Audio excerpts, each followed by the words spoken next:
আসসালামু আলাইকুম। প্রিয় শিক্ষার্থীরা, ঐতিহ্যবাহী কেডিআর মাধ্যমিক বিদ্যালয় আয়োজন করেছে কেডিআর কি অনলাইন স্কুল। শিক্ষার্থীরা, তোমরা ঘরে বসেই এই আমাদের অনলাইন ক্লাসে তোমরা পাঠদান করতে পারছো এবং নিয়মিত কাজে পড়াশোনা চালিয়ে যাচ্ছ। প্রধানমন্ত্রী বাংলাদেশ সরকার ঘোষিত এবং শিক্ষা মন্ত্রণালয়ের নির্দেশনা অনুসরণ করে যশোর শিক্ষা বোর্ড সকল শিক্ষা বোর্ড যে অনলাইন কার্যক্রম হাতে নিয়েছে তার সাথে সম্পৃক্ত সকলকে আমি ধন্যবাদ জানাচ্ছি। আমি এম রহমান, সহকারী শিক্ষক বিজ্ঞান, কেডিআর মাধ্যমিক বিদ্যালয়। প্রিয় শিক্ষার্থীরা, আজকে আমি তোমাদের সাথে পঞ্চম অধ্যায়ের ষষ্ঠ শ্রেণী পঞ্চম অধ্যায়ের সরল সমীকরণ বিষয়ে আলোচনা করব। এই সরল সমীকরণ অধ্যায়টির মাধ্যমে খুবই গুরুত্বপূর্ণ। এই অধ্যায় থেকে তোমাদের প্রায়শই প্রশ্ন এসে থাকে। প্রিয় শিক্ষার্থীরা, আমরা একটি সমীকরণ বোর্ডে লিখছি x + 5 = 10।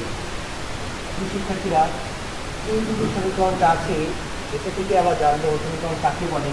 এখানে x যেটা আছে তোমরা দেখো, এটার নাম হচ্ছে অজ্ঞাত রাশি, যেটা আমরা জানি না যে মানটা কত।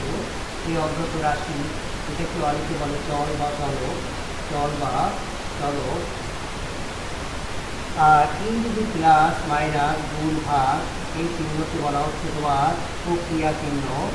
এই প্রক্রিয়া চিহ্ন তোমরা পঞ্চম শ্রেণীতে শিখেছো, যে প্লাস মাইনাস। আর এই দিকে একটা চিহ্ন, এটাকে বলা হয় সমান চিহ্ন।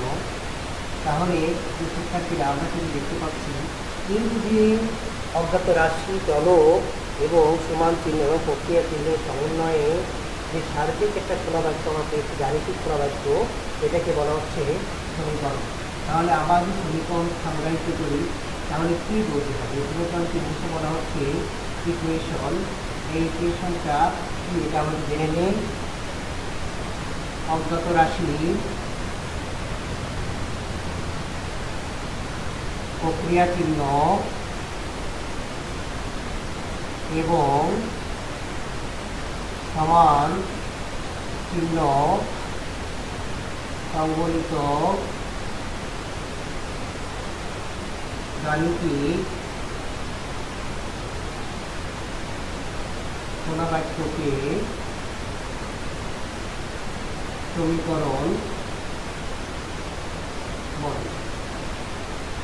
যেমন আমরা যদি সংজ্ঞায়িত করি, যেমন y + 1 = 5। সেক্ষেত্রে শিক্ষার্থীরা প্রথম থেকে অজ্ঞাত রাশি, প্রক্রিয়া চিহ্ন এবং সমান চিহ্ন সম্বলিত একটা গাণিতিক বাক্য দিয়েছি, তোমরা দেখতে পাচ্ছ। এই গাণিতিক বাক্যের দুইটা পক্ষ আমরা কিন্তু দেখতে পাচ্ছি। এই যে দুইটা পক্ষ, এর বাম পাশে সমান চিহ্নের বাম পাশের পক্ষটা হচ্ছে বাম পক্ষ বা লেফট সাইড, এবং ডান পাশের পক্ষ যেটা, এটাকে বলা হচ্ছে রাইট সাইড অর্থাৎ ডান পক্ষ। তাহলে আমরা কিন্তু দেখতে পাচ্ছি যে সমান চিহ্নের বাম পাশের পক্ষকে বাম পক্ষ এবং ডান পাশের পক্ষকে ডান পক্ষ বলে। তাহলে আমরা কিন্তু সমীকরণ কি সেটা জানতে পারলাম। সমীকরণের দুটি পক্ষ থাকে, বাম পক্ষ এবং ডান পক্ষ, সেটাও জানতে পারলাম। এই বাম পক্ষের অংশ জেনে আমাদের কী হবে? এই শিক্ষার্থীরা, কখনো তোমাদের পরীক্ষায় 4 নম্বরে তোমাদের পরীক্ষায় সেটাকে সূচি পরীক্ষা করো, সেক্ষেত্রে সূচি পরীক্ষায় তোমার যে বীজটা সমীকরণ পরে জানবো, সেটার মান বসিয়ে আমরা ডান পক্ষ বাম পক্ষ সমান দেখালেই বলতে পারবো সমীকরণটি সূত্র রয়েছে। কিন্তু তোমাদের জন্য ডান পক্ষ বাম পক্ষ চিহ্নিত করাও তোমাদের জন্য গুরুত্বপূর্ণ। যে শিক্ষার্থীরা, অধ্যায়টির নাম সরল সমীকরণ। তাহলে আমরা সরল সমীকরণ কাকে বলে সেটা একটু জানবো। এই যে সিম্পল ইকুয়েশন বা সরল সমীকরণ যেটা, এই সরল সমীকরণটা কাকে বলে সেটা তোমাদের জানতে হবে। তাহলে আমরা কিন্তু জানলাম সমীকরণ কিন্তু। শিক্ষার্থীরা, তোমরা খাতা কলম নাও এবং সংজ্ঞাটি লিখে নাও। আমরা কিন্তু গুরুত্বপূর্ণ একটি অধ্যায় আছি। সরল সমীকরণ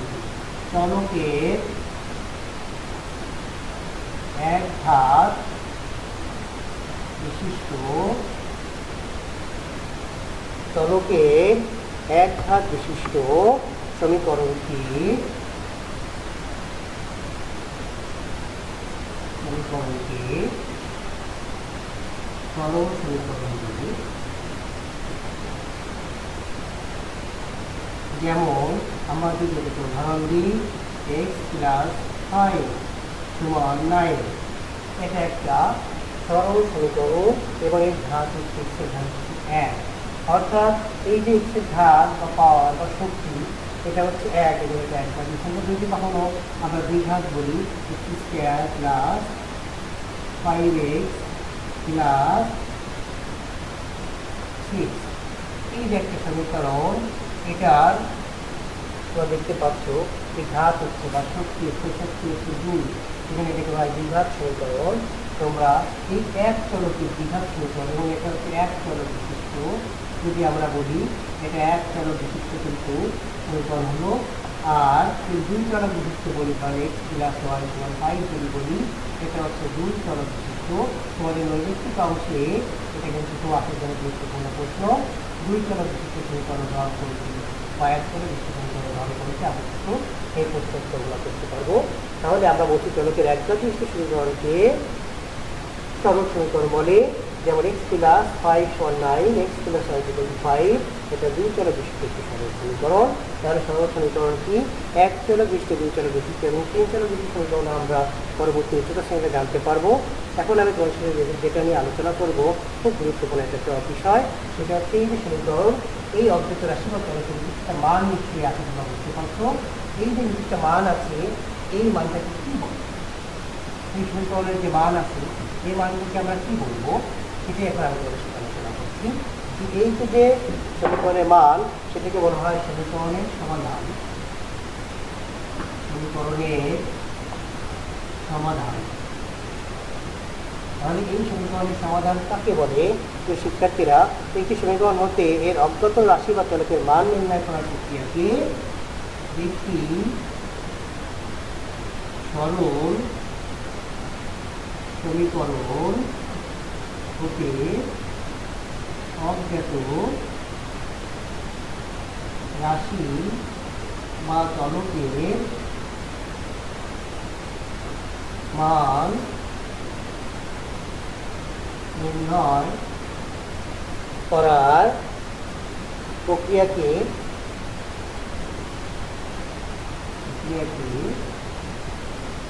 সমীকরণের সমাধান বলে। তাহলে একটি সরল সমীকরণ হতে অজ্ঞাত রাশি বা চলকের মান নির্ণয় করার প্রক্রিয়াকে সমীকরণের সমাধান বলে। চলকের মানকে সমীকরণটি মূল বা দিক বলে। চলকের মানকে সমীকরণটি মূল বা দিক বলে। তাহলে এই সমীকরণটি মূল বা দিক, এই সমীকরণটি মূল বা দিক দ্বারা সমীকরণটি সিদ্ধ হয়। এই মূল দ্বারা সমীকরণটি সিদ্ধ হয়, অর্থাৎ শুদ্ধিকরণটা করলে সমীকরণটি প্রয়োগ দ্বারা সমীকরণটি মিলে যাবে। এই প্রক্রিয়াকে বলা হয় শুদ্ধি পরীক্ষা। তাহলে এই শিক্ষার্থীরা, আমি কিন্তু তোমাদের সাথে বলেছি এই সমীকরণটি শুধু তোমাদের আসবে না, এই সমীকরণের শুদ্ধি পরীক্ষায় তোমাদের আসতে পারে। এই সমীকরণটি সমাধান করো এবং শুদ্ধি পরীক্ষা করো, এটা প্রয়োজন খুবই গুরুত্বপূর্ণ। তাহলে আমরা জানবো এখন শুদ্ধি পরীক্ষা কাকে বলে। শুদ্ধি পরীক্ষা, শুদ্ধি পরীক্ষা কাকে বলে শিক্ষার্থীরা, এটা আমাদের জানতে হবে। সমীকরণটি সমাধানটি শুদ্ধ হচ্ছে কিনা তা যাচাই করাতে সমীকরণটি শুদ্ধ হয়েছে কিনা তা যাচাই করাতে শুদ্ধি পরীক্ষা বলে। এই শিক্ষার্থীরা এই সমীকরণটা শুদ্ধ হয়েছে কিনা তা যাচাই করার প্রক্রিয়াকে শুদ্ধি পরীক্ষা বলে। তাহলে আমরা জানতে পারছি শুদ্ধি পরীক্ষা কাকে বলে। এই যে শুদ্ধি পরীক্ষা হচ্ছে তুমি যে মানটা পাচ্ছ বা তুমি যে সমীকরণের সমাধানটি বা মূলটি পাচ্ছ, এই মূলটির মান সমীকরণটিতে বসিয়ে যদি উভয় পক্ষ বাম পক্ষে এবং ডান পক্ষে সমান হয়, তাহলেই কি কেবল আমরা বলতে পারি যে সমীকরণটি শুদ্ধ হয়েছে, অর্থাৎ তোমার সমাধানের মূলটি বা বীজটি তোমার উত্তরটা তোমার ঠিক হয়েছে, অর্থাৎ তোমার উত্তর সমীকরণটা ঠিক আছে এবং সঠিক হয়েছে। তো শিক্ষার্থীরা, আমরা কিন্তু গুরুত্বপূর্ণ কিছু জিনিস জানলাম। কি জিনিস জানলাম আমরা কিন্তু জানছি এই অধ্যায় সরল সমীকরণ কাকে বলে, চলকের একধাবিষ্ট সমীকরণকে সরল সমীকরণ বলে, যেমন x প্লাস 5 9। তো শিক্ষার্থীরা, তোমাদের ক অংশে জ্ঞানমূলক অংশে তোমাদের এই ধরনের প্রশ্ন হয়ে থাকে নম্বর থেকে 2, এটা তোমার সংখ্যা দিকে 2 পাবে না, এটা উদাহরণ দিয়ে দিতে হবে। সমীকরণের সমাধান বলতে কি বোঝা যায়, আশেপাশের সঙ্গে সংজ্ঞায়িত করো একটি সরল সমীকরণকে অজ্ঞাত রাশি বা চলকের মান নির্ণয় করা তাকে সমীকরণের সমাধান বলে। চলকের মানকে সমীকরণের মূল বা বীজ বলে। এই মূল দ্বারা সমীকরণ সিদ্ধ হয়। শুদ্ধ পরীক্ষা বলতে আমরা কি বুঝি? সিদ্ধতার প্রশ্ন আসলে কিন্তু শুদ্ধ পরীক্ষার প্রশ্ন এসে যায়। শুদ্ধ পরীক্ষাতে যিনি সমীকরণটি শুদ্ধ হয়েছে কিনা তা যাচাই করাকে শুদ্ধ পরীক্ষা বলে। আর তোমাদের বইয়ে যে আলোচনাটা আছে সেটাই কিন্তু তোমাদের আলোচনা হবে। তোমাদের এই সংখ্যক সংখ্যাগুলো কিন্তু তোমাদের বইয়ে আছে এবং যা তোমাদের কিন্তু ক অংশে আসতে পারে। তো শিক্ষার্থীরা, এখন আমরা কিছু অঙ্ক করবো তোমাদের বইয়ে। এই যে পঞ্চম অধ্যায়ে যে অঙ্কগুলো আছে, তোমরা এই অঙ্কগুলো বইয়ে বের করো এবং দেখো আমরা কিছু অঙ্ক করবো এবং কীভাবে সেটা উত্তর করবো তোমরা কিন্তু দেখো। তো শিক্ষার্থীরা, অঙ্কগুলো কিন্তু আমাদের খুবই গুরুত্বপূর্ণ করে, এটা তোমাদের পরীক্ষা এসে থাকে এবং পরবর্তী শ্রেণীতে কিন্তু এই ধরনের অঙ্কগুলো পাবে। এই জন্য আমরা এই অঙ্কগুলো করি। দেখো 1 থেকে 11 তোমাদের জন্য একটি অংশ, অর্থাৎ 3 তোমরা এটা পারো।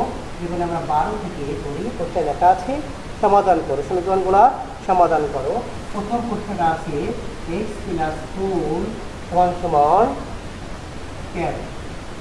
শিক্ষার্থীরা, তো দেখি বুঝতে পারছো যে এখানে প্রক্রিয়া চিহ্ন আছে, প্লাস একটা অজ্ঞাত রাশি আছে x এবং সমান চিহ্ন ঘরে আছে 13। তাহলে এটা একটা সাময়িক সমীকরণ যার সমাধান তোমাকে করতে হবে, অর্থাৎ এই সমীকরণের বীজ তোমাকে বের করতে হবে, মূল বের করতে হবে। সেক্ষেত্রে আমরা যখন সমাধানে দুইটা পক্ষ আছে যেন বা ব্যবহার করবো, বা আমরা অজ্ঞাত রাশির মান বের করবো, ওই জন্য অজ্ঞাত রাশিটা রেখে দেবো। এই যে পাশে 13 আছে কিন্তু ডান পক্ষে, আর বাম পাশ থেকে +4 যখন ডান পক্ষে যাবে তখন সেখানে হয়ে যাবে -4, অর্থাৎ প্লাস থাকলে হয়ে যাবে মাইনাস, মাইনাস থাকলে হয়ে যাবে প্লাস, গুণ থাকলে হয়ে যাবে ভাগ, ভাগ থাকলে হয়ে যাবে গুণ। তাহলে আমরা কিন্তু এটা বুঝতে পারছি যে পক্ষান্তর হলে চিহ্নের পরিবর্তন হচ্ছে। সেক্ষেত্রে কি থাকছে দেখি আমরা, 13 থেকে যদি 4 যায় কত থাকে? নিশ্চয়ই তোমরা অনেকে কিন্তু বলতে পারছো, হাত হচ্ছে বলছে, তাই না? বলতে চাচ্ছ, অনেকে জোরে হয়তো বলে দিচ্ছি কত, 13 থেকে যদি 4 যায় আমরা বলতে পারি 9, 9 আর 4 13। তাহলে এই দুটি সমীকরণটা আমরা সমাধান করলাম। নিম্ন সমাধান x সমান 9, কেউ যদি লেখে নিম্ন বীজ x সমান 9, তার উত্তরটি সঠিক হবে। কেউ লেখে নিম্ন মূল x সমান 9, তার উত্তরটা সঠিক হবে। প্রিয় শিক্ষার্থীরা, এটা কিন্তু আমরা সমীকরণ সমাধান করলাম। এটা কিন্তু খ অংশে কিন্তু এসে থাকে সমীকরণ সমাধান করো, আর গ অংশে কিন্তু আমাদের প্রায় সময় দেয় সমীকরণে শুদ্ধি পরীক্ষা করো। সেক্ষেত্রে আমাদের শুদ্ধি পরীক্ষা করি কীভাবে করবো আমরা দেখি। আমরা কিন্তু সৃজনশীল প্রশ্ন তোমাদের যখন দিব তখন কিন্তু পরীক্ষা কিন্তু শুদ্ধি পরীক্ষা করতে বলবে। এই শুদ্ধি পরীক্ষার জন্য তোমাদের 4 নম্বর পর্ব থাকবে। তাহলে যদি শুদ্ধি পরীক্ষা করি তাহলে আমরা কীভাবে করবো দেখি। আমরা এখানে বাম পক্ষ, তোমরা সবাই জানো বাম পক্ষ কি, সমান চিহ্নের বাম পাশের পক্ষকে বাম পক্ষ বলে। বাম পক্ষে আছে x প্লাস 4, অর্থাৎ এই যে আমরা যে বীজ পেলাম 9, এই 9 কিন্তু এখানে বসাই দেবো। তোমার 9 আছে কত 13, এখানে আমার ডাইন পক্ষ কত আছে দেখো তো, ডাইন পক্ষ বলতে আছে 13। তাহলে বাম পক্ষ আর ডাইন পক্ষ যখন সমান, আমরা কি করবো সমীকরণটি শুদ্ধ হয়েছে,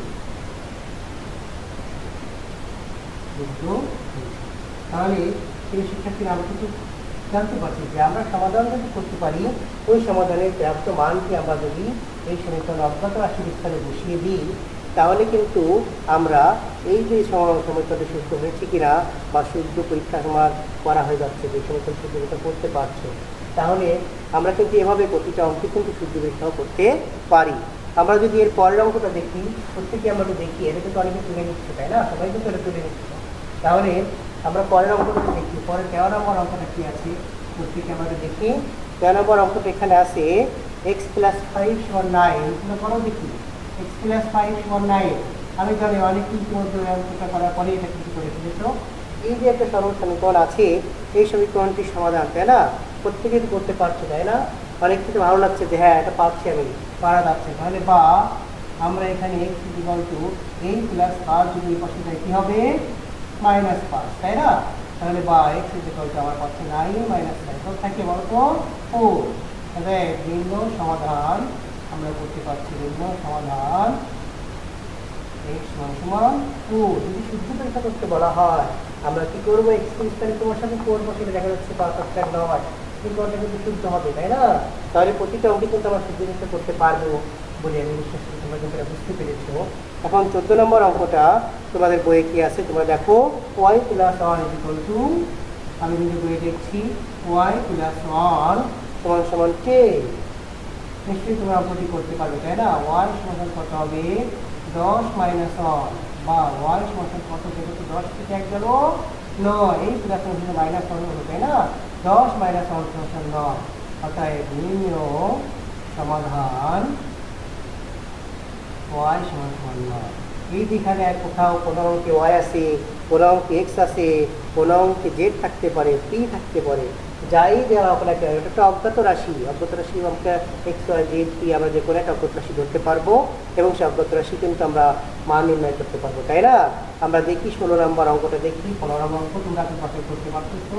16 নম্বর অঙ্ক দেখো, জেড ব্যবহার করা আছে একটা অজ্ঞাত রাশি, জেড প্লাস 3 1 50, 15 আছে, তাই না?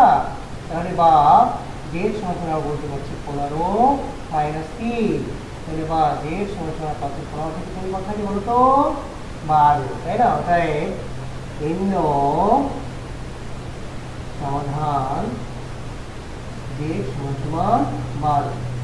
স্টুডেন্ট, আমরা কিন্তু জানতে পারছি যে এই যে সমাধান এক্স ওয়াই জেড যেটাই থাকুক না কেন আমরা কিন্তু তার সমাধান করতে পারছি, তাই না? অর্থাৎ অজ্ঞাত চলক যেই থাকুক না কেন নিয়ম কিন্তু আমাদের একই থাকবে। অজ্ঞাত চলকের মান পরিবর্তন হলে কিন্তু সমীকরণটির নিয়ম চেঞ্জ হয়ে যাচ্ছে না, তাহলে তোমাদের ভয়ের কোনো কারণ নেই। এখন আমরা একটু ব্যতিক্রমী নিয়মকে যাবো, যে এটা কিন্তু আমরা কিন্তু এই অজ্ঞাত চলকটা একা ছিল, অর্থাৎ যে এখানে ওয়াই, এখানে সকল রকম দেখতে পাচ্ছ, তাই না? যে খেয়াল করো, এক্স কিন্তু একা, শুধু এক্স, শুধু ওয়াই, শুধু টু। এই যে একা ছিল, এর সঙ্গে কিন্তু কোনো গুণ ভাগ কোনো কিছু ছিল না, তাহলে এই ক্ষেত্রে কিন্তু আমরা কিন্তু সহজে ওটা দেখি ওটা মান কিন্তু বুঝতে পারছি। কিন্তু এখন আমি কিছু অঙ্ক কথা তোমাদের বলবো, কিছু অঙ্ক আলোচনা হবে, এখানে এটা কিন্তু অগ্রচরকটা একা থাকবে। কী হবে, কেমন থাকবে? আমরা আমাদের বইয়ে 18 নম্বর অঙ্ক দেখতে দেখি, তাহলে তোমরা বুঝতে পারবে যে 18 নম্বর অঙ্কটা আছে। একটু দেখি আমরা, 2x প্লাস 1 সমান 9, বা 2x সমান 9 - 1, বা 2x সমান 8। যে শিক্ষার্থীরা দেখো এখানে 2x আছে, নাহলে আগের অঙ্কে কিন্তু আমাদের এখানে উত্তর হয়ে গেছে, কিন্তু এখানে 2x থাকার কারণে কিন্তু এখানে বেশি করতে হচ্ছে, প্লাস আর -1 হলো। এখানে দেখো এই জিনিস গুণে আসে, 2 গুণে 2x, এই পাশে এটা গুণ হলে কেন তো ভাগ হবে। তোমাকে বলতে পারছো যোগ থাকলে হবে বিয়োগ, বিয়োগ থাকলে হবে যোগ, গুণ থাকলে হবে ভাগ, ভাগ থাকলে হবে গুণ। তাহলে সেক্ষেত্রে এই 8 থেকে আমাদের যদি একটা কথা বলবো 4 গুণে 8, অর্থাৎ ভিন্ন সমাধান কত হচ্ছে বলতো? ভিন্ন সমাধান হচ্ছে 4। তাহলে কিন্তু আমরা ইজিলি করতে পারছি যে এখানে কিন্তু এই ব্যতিক্রমটা কিন্তু আমাদের এখানে আছে, যে এই যে 2x অর্থাৎ এই যে গুণে আছে তাই এটাই ভাগ হয়ে যাচ্ছে। আমরা 17 নম্বর কিন্তু আগে সহজ গুণা করেছো, সুতরাং আমার কাছে 3x, মানে একই নিয়মে আমরা দেখছি 3x = 12, বা এখানে কিন্তু কিছু নেই, গুণে আছে, এটা হচ্ছে ভাগে চলে গেছে, তাই না? তাহলে x আমাদের কত হচ্ছে 3 বা এটাই তোমাদের নিম্ন সমাধান বা সলভ, এটি হচ্ছে নিম্ন সমাধান বা সলভ করা হয়ে গেল। তাহলে আমরা গুণে আছে বলে 3x গুণে আছে, 3 গুণে 3x গুণে আছে বলে এটাকে আমরা সহজে কিন্তু ভাগ করে ফেলতে পারছি এবং অঙ্কটা করতে পারছি। এখন আমি তোমাদের সাথে এই যে অঙ্কগুলো তোমরা করছো, এই অঙ্কগুলো থেকে দেখো তোমরা পারবে কিনা। আমি যদি একটা উদাহরণ দিই তোমাদের সাথে, দুইটা পক্ষের একটা উদাহরণ দিলাম। আমরা দেখি এখানে অঙ্কটা 4x + 1 = 3x প্লাস 5 দুইটা পক্ষ কিন্তু এখানে আছে, দুই পাশে কিন্তু চলক আছে। তো শিক্ষার্থীরা তোমরা দেখতে পাচ্ছ এ পাশেও চলক আছে 4x, এ পাশে চলক আছে 3x। দেখো এখানে অজ্ঞাত রাশির মান দুই পক্ষে আছে। সেক্ষেত্রে আমরা কিভাবে করবো? এটা কিন্তু অনেকেই করছে যে রাম কিভাবে করবো স্যার, এটা তো দুই পক্ষে আছে। হ্যাঁ, আমরা পক্ষান্তর করবো, এক্স গুলো এক পাশে আনবো, অর্থাৎ অজানা রাশিকে এক পাশে নেবো। এই 4x আর 3x এক পাশে, এই 4x 3x এর পাশে প্লাস আসছে, পাশে মাইনাস হয়ে যাচ্ছে। এই যে চিহ্নগুলো আছে আমাদের প্লাস 5, এই মাইনাস হয়ে গেল প্লাস 1 হয়ে গেল মাইনাস 1। 4x 3 হলো একটা x, তোমার 5 বিয়োগ 1 হলো তো 4। তাহলে এই যে সমীকরণ আমরা পাচ্ছি, দেখো এই যে অজ্ঞাত রাশিগুলোকে এক পাশে নিলাম এবং এই সমান চিহ্নের পরে কিন্তু আমরা গাণিতিক রাশিগুলো নিয়ে গেলাম। তাহলে এটা ক্ষেত্রে নিম্ন সমাধান আমাদের কত হচ্ছে? দেখো তো এই নিয়ে আমি তোমাদের উপরে অঙ্ক আছে, আমি কেন করছি না, আমি তাই তোমরা বাসায় নিজেরা প্র্যাকটিস করে এবং তোমাদের সেন্সকে দেখাও। নিম্ন সমীকরণটির মূল কত হচ্ছে? x সমান 4, অর্থাৎ অজানা মান হচ্ছে 4। এখন আমরা সমীকরণ সূত্র পরীক্ষা করি, তাহলে কিন্তু এই সমীকরণের উভয় পাশে কিন্তু আমাদের মান বসাতে হবে, অর্থাৎ এই 4 × 16 প্লাস 117, 3 × 4 = 12 প্লাস 5 17। দেখো উভয় পাশে কিন্তু এই 4টা বসালেই আমরা 17 পাবো।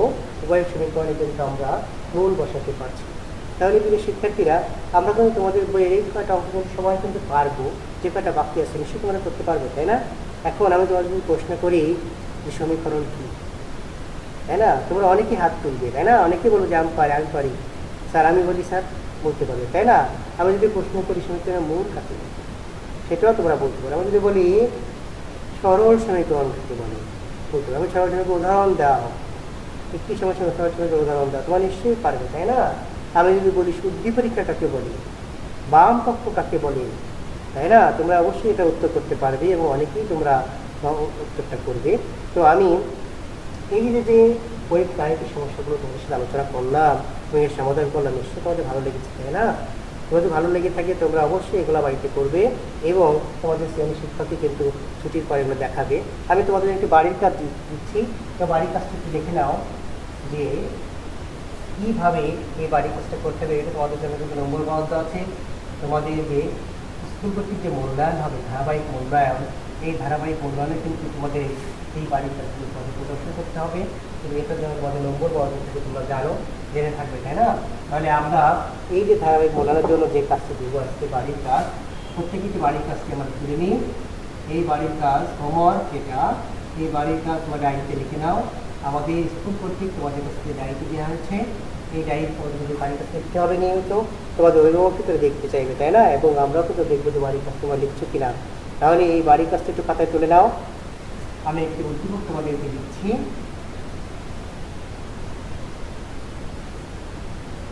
তোমাদের জন্য আমি যে উদ্দীপকটি দিচ্ছি 4x - 5 = 11 একটি সরল সমীকরণ।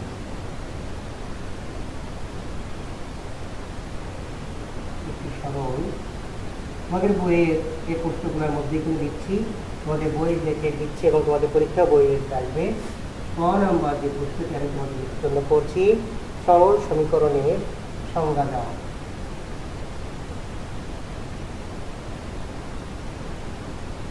সরল সমীকরণের সংজ্ঞা দাও। এই প্রশ্ন তোমাদের জন্য মান আছে 2 মাস, সে তোমার বুঝতেই পারছো সংজ্ঞার সাথে তোমাদের উদাহরণ দিতে হবে। দ্বিতীয় প্রশ্নটি করছি, উদ্দীপকের সমীকরণটি সমাধান করো।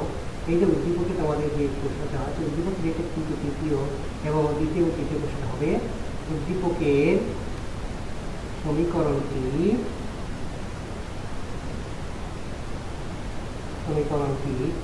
সমাধান করো। এই প্রশ্নটা তোমাদের নম্বর বরাদ্দ আছে 4 এবং সমাধানের সূত্র পরীক্ষা করো। উদ্দীপকের সমীকরণটি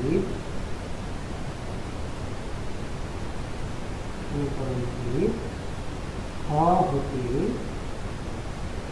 প্রাপ্ত মানের সাহায্যে শুদ্ধি পরীক্ষা করে। শিক্ষার্থীরা, এই যে চতুর্থ তিনতম দক্ষতা যে প্রশ্ন পর্যায়ে করা হলো, যে উদ্দীপিতের যে সমীকরণটা আছে এই খাওয়াতে প্রাপ্ত মানের সাহায্যে ওই সমীকরণটি শুদ্ধি পরীক্ষা করো। তাহলে এই সমীকরণের শুদ্ধি পরীক্ষা বা সমাধানের শুদ্ধি পরীক্ষা কিন্তু আমরা করতে পারবো, যা তোমাদের বলেছি ওই সমীকরণের বৃষ্টি মান বসিয়ে কিন্তু আমরা সহজে এটা শুদ্ধি পরীক্ষা করতে পারবো। তাহলে এই যে বাড়ির কাজটি বা এর জন্য তোমাদের দেওয়া হলো, এই যে হোমওয়ার্কটা অবশ্যই তোমাদের বাড়িতে করতে হবে এবং তোমাদের সেই প্রতিষ্ঠান খোলার পর তোমাদের শিক্ষককে দেখাতে হবে, তাই না? প্রিয় শিক্ষার্থীরা, তোমরা নিশ্চয়ই এটা পারবে, তাই না? অবশ্যই। তাহলে আমি আশা করি তোমরা প্রত্যেকে এটা পারবে এবং বাড়িতে প্র্যাকটিস করবে। প্রিয় শিক্ষার্থীরা, নিশ্চয়ই আমার ক্লাস ভালো লাগলো। আমাদের পরবর্তী ক্লাসগুলো ধারাবাহিকভাবে আমাদের প্রতি অধ্যায়ভিত্তিক করা হবে। আমাদের যে অনলাইন স্কুল আছে তোমরা আমাদের ওয়েবসাইটে স্কুলের থেকে দেখে নেবে এবং আমাদের স্কুলের যে নিজস্ব অনলাইন ফেসবুক আইডি সেখানে তোমার যুক্ত হবে এবং আমাদের পরবর্তী ক্লাসগুলো ধারাবাহিকভাবে পরবর্তী ক্লাসগুলো দেখতে পাবে। রুটিনভাবে আমাদের ক্লাস পরিচালিত হচ্ছে। প্রিয় শিক্ষার্থীরা, আমার ব্যক্তিগত ইউটিউব আইডি বিএম মিজান, এই ইউটিউব আইডি সাবস্ক্রাইব করেও তুমি আমার ক্লাসগুলো, আমার প্রতিটা ক্লাসগুলো দেখতে পাবে। অঙ্ক, ইংরেজি, বিজ্ঞান ক্লাসগুলোতে তোমাদের দেখার আমন্ত্রণ রইল। প্রিয় শিক্ষার্থীরা, তোমরা এই করোনাকালীন ক্রান্তি লবণে তার বাড়িতে থাকো, শীত আসছে, আমাদের যথেষ্ট সাবধানতা অবলম্বন করতে হবে। আমাদের মাননীয় প্রধানমন্ত্রী দেশরত্ন শেখ হাসিনা ইতিমধ্যে একটা সংশয় প্রকাশ করেছেন যে শীতে হয়তো এই করোনা ভাইরাসের সংক্রমণ বাড়তে পারে। আমরা এই শীতে একটু সাবধান থাকবো, অন্য বাড়ির থেকে একটু সাবধান থাকবো, কারণ এই শীতে কিন্তু শীতের যে রোগগুলা, শীতকালীন যে রোগগুলা থাকে তার সাথে কিন্তু করোনার একটা লক্ষণের মিল রয়েছে। এজন্য করোনা যেন না হয় বা করোনা সংক্রমণ যেন না করে সেজন্য সজাগ থাকবো। আমাদের প্রতিবেশী, আমাদের নিকটজন যারা তাদের সাথে আমরা মিশি তাদেরকে একটু সাবধান হতে বলবো, কারণ নিজেরা সাবধান হলে হবে না, তাদের মাধ্যমে কিন্তু আমাদের সংক্রমণ হতে পারে।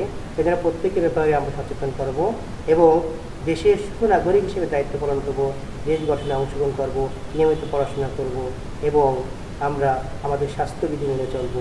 ধন্যবাদ প্রিয় শিক্ষার্থীরা, সবাই ভালো থেকো এবং নিয়মিত তোমাদের পড়াশোনার কাজ চালিয়ে যাও। ধন্যবাদ সবাইকে।